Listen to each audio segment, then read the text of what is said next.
Hello বন্ধুরা, আজকে আমরা একটি গ্রামে এসেছি। আমরা গ্রামটাতে শুনেছি যে অনেক ভৌতিক কর্মকাণ্ড হয়।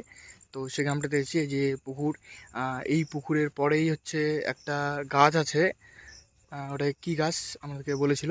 ওটা যত সম্ভব পাকুড় গাছ হবে। হ্যাঁ, ওখানে অনেক ভৌতিক কর্মকাণ্ড হয়।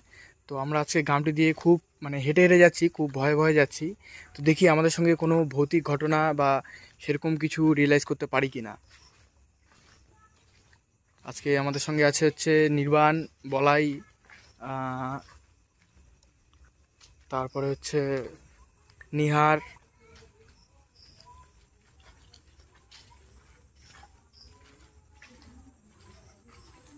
দেখছো নির্বাণ, জঙ্গলটা দেখছো? খুব ঘন জঙ্গল। খুব ঘন জঙ্গল। আর এখানে আমরা জোরে কথা বলতে পারছি না, কারণ কি এখন রাত অনেক বাজে, ঠিক আছে? তো লোকজন সব ঘুমিয়ে পড়েছে। তো ওই জন্য আমরা জোরে কেউ কথা বলছি না, খুব আস্তে আস্তে যাচ্ছি।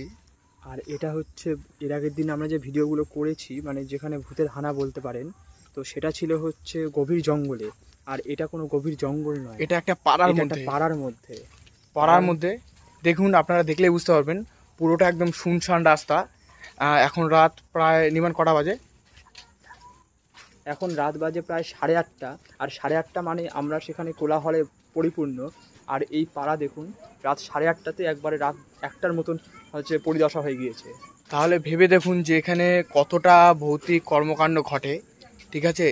যেই জায়গা 8:30টার মধ্যে শুনশান হয়ে যায়, সেই জায়গায় এমন কি থাকতে পারে? ভাই দেখো, সামনে আগুন জ্বলছে।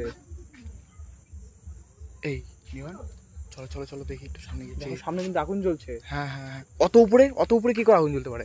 কিসের মধ্যে আগুন জ্বলতে পারে বলো তো? দেখো বন্ধুরা, চারিদিকে এই সাইডটা মাঠ পুরোটা।